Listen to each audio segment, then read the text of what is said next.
Hi ಎಲ್ರಿಗೂ, welcome our channel. ಇವತ್ತು ನಾನು ಬೀಡ್ಸ್ನ ಯೂಸ್ ಮಾಡಿಬಿಟ್ಟು ಒಂದು ಬೇಬಿ ಕುಚ್ಚು ಹಾಕೋದು ಹೇಗೆ ಅಂತ ಹೇಳ್ತೀನಿ. ಅದಕ್ಕೆ ಏನೇನು ಮೆಟೀರಿಯಲ್ ಬೇಕಂತ ಹೇಳ್ತೀನಿ ಬನ್ನಿ. ಫಸ್ಟು ಇದು self colour single colour sari ಇರೋದ್ರಿಂದ ಸೇಮ್ ಥ್ರೆಡ್ ತೊಗೊಂಡಿದ್ದೀನಿ, ಸ್ಮಾಲ್ ಬೀಡ್ಸು ಮತ್ತು ನೀಡಲ್ಲು ಮತ್ತು ಕ್ರೋಶ ತೊಗೊಂಡಿದ್ದೀನಿ. ಕ್ರೋಶ ಏನಕ್ಕೆ ಅಂತ ನಾನು ಮುಂದೆ ಹೇಳ್ತೀನಿ. ಸ್ಯಾರಿನ ಕುಚ್ಚು ಹಾಕೋದಕ್ಕೆ ಈ ಥರ ರೆಡಿ ಮಾಡಿ ಇಟ್ಕೊಂಡಿದ್ದೀನಿ. ನಾನು ಆಲ್ರೆಡಿ ಸ್ಟಾರ್ಟ್ ಮಾಡಿದ್ದೀನಿ ಕೂಡ. ಸ್ವಲ್ಪ ಹಾಕೋದು ಹೇಗಂತ ನಾನು ತೋರಿಸ್ತೀನಿ. ಫಸ್ಟು ನಾನಿಲ್ಲಿ ಹಾಫ್ ಇಂಚ್ಗೆ ಮಾರ್ಕ್ ಮಾಡಿ ಇಟ್ಕೊಂಡಿದ್ದೀನಿ, ಯಾಕಂದರೆ ಈಕ್ವಲಾಗಿ ಬರಲಿ ಡಿಸೈನ್ ಅಂಥೇಳಿ. ಮತ್ತು ಒಂದು ನೀಡಲ್ಗೆ 6 ಸ್ಟ್ಯಾಂಡ್ ಥ್ರೆಡ್ನ ಹಾಕ್ಕೊಂಡು ಆ ಥ್ರೆಡ್ನ ಟಿಕ್ ಮಾರ್ಕ್ ಮಾಡ್ಕೊಂಡಿದ್ದೀನಲ್ವ ಅಲ್ಲಿ ಹಾಕಿ ಒಂದು ನಾಟ್ ಹಾಕ್ತೀನಿ. ಎಷ್ಟು ಲೆಂತ್ ಬೇಕೋ ಅಷ್ಟು ನೋಡಿಕೊಂಡು ಕಟ್ ಮಾಡಿ ನಾಟ್ ಹಾಕ್ತೀನಿ. ನಾಟ್ ಹಾಕೋದಕ್ಕೆ ನೀಡಲ್ ಯೂಸ್ ಮಾಡಿದ್ದೀನಿ, ಯಾಕಂದರೆ ನೀಡಲ್ ನೀಟಾಗಿ ಬರಲಿ ಅಂತ ನಾನು ನೀಡಲ್ ಸಹಾಯದಿಂದ ಲಾಕ್ ಮಾಡ್ತಾ ಇದ್ದೀನಿ.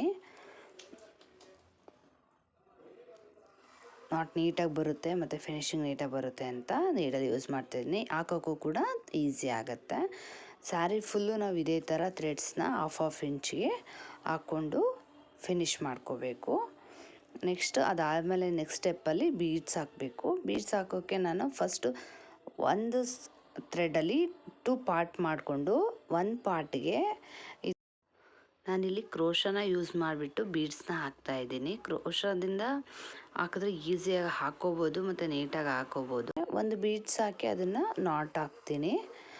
ಇಲ್ಲೂ ಕೂಡ ನಾನು ನಾಟ್ ಹಾಕೋಕ್ಕೆ ನೀಡಲ್ನೇ ಯೂಸ್ ಮಾಡ್ತಾಯಿದ್ದೀನಿ. ನಾಟ್ನ ಡಬಲ್ ನಾಟ್ ಹಾಕ್ತಿದ್ದೀನಿ, ಯಾಕಂದರೆ ಅದು ಸಿಂಗಲ್ ನಾಟ್ ಹಾಕಿದ್ರೆ ಚಿಕ್ಕ ನಾಟ್ ಆಗುತ್ತೆ, ಬೀಡ್ಸ್ ಆಚೆ ಬರ್ಬೋದು. ಅದಕ್ಕೆ ಡಬಲ್ ನಾಟ ಹಾಕಿಬಿಟ್ಟು ಅದನ್ನು ಲಾಕ್ ಮಾಡ್ತಿದ್ದೀನಿ.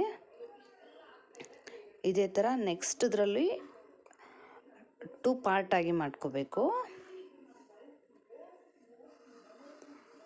ಥ್ರೆಡ್ನ 2 ಪಾರ್ಟಾಗಿ ಮಾಡಿಕೊಂಡು ಒಂದು ಪಾರ್ಟಿಗೆ ಒಂದು ನೀಡಲ್ ಒಂದು ಬೀಡ್ಸ್ನ ಹಾಕಿಬಿಟ್ಟು ಅದಕ್ಕೆ ಸೇಮ್ ಅದೇ ಥರ ನಾಟ್ ಹಾಕಬೇಕು.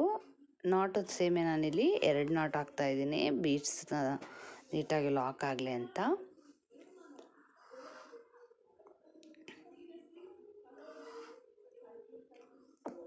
ನೆಕ್ಸ್ಟು ಫಸ್ಟು ಒಂದು ಬೀಡ್ ಹಾಕಿ ಲಾಕ್ ಮಾಡಿದ್ವಲ್ಲ, ಆ ಥ್ರೆಡ್ ಒಳಗೆ ಮತ್ತೊಂದು ಬೀಡ್ಸ್ನ 2 ಥ್ರೆಡಲ್ಲೂ ಒಂದೊಂದು ಬೀಡ್ಸ್ನ ಹಾಕ್ತಾಯಿದ್ದೀನಿ.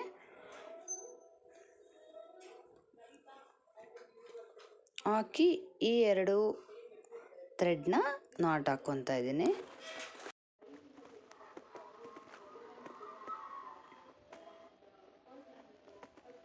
ಇದೇ ಥರ ಆಲ್ರೆಡಿ ಒಂದು ನಾನು ರೆಡಿ ಮಾಡಿ ಇಟ್ಕೊಂಡಿದ್ದೀನಿ 2 ಬೀಡ್ಸ್ದು. ಆ 2ಕ್ಕೂ ಮತ್ತೆ ಒಂದೊಂದು ಬೀಡ್ಸ್ನ ಹಾಕಿಬಿಟ್ಟು ನಾವು ನಾಟ್ ಹಾಕ್ಕೋಬೇಕು. ಬೀಡ್ಸ್ ಹಾಕುವಾಗ ಸ್ವಲ್ಪ ಥ್ರೆಡ್ ಜಾಸ್ತಿ ಇರೋದ್ರಿಂದ ಸ್ವಲ್ಪ ಕಷ್ಟ ಆಗ್ಬೋದು, ನೀಟಾಗಿ ನೋಡಿಕೊಂಡು ಹಾಕ್ಕೊಳ್ಳಿ.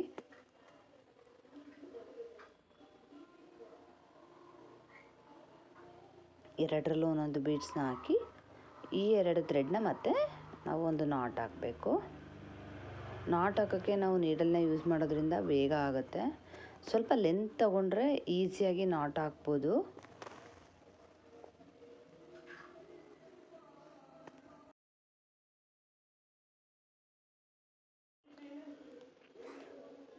ನಾಟ್ ಫಿನಿಶ್ ಆದಮೇಲೆ ಈ ನಾಟ್ಗೆ ಬೇಬಿ ಕುಚ್ಚನ್ನ ಕಟ್ಕೋಬೇಕು. ಫುಲ್ ಸ್ಯಾರಿ ಬೀಡ್ಸ್ನ ಹಾಕಿದಾಗ ಈ ಥರ ಇದೆ. ಇದಕ್ಕೆ ಆಫ್ಟರ್ ನಾನು ಬೇಬಿ ಕುಚ್ಚು ಕಟ್ಟಿ ಆದಮೇಲೆ ಈ ಥರ ಇದೆ ನೋಡಿ. Thank you for watching friends.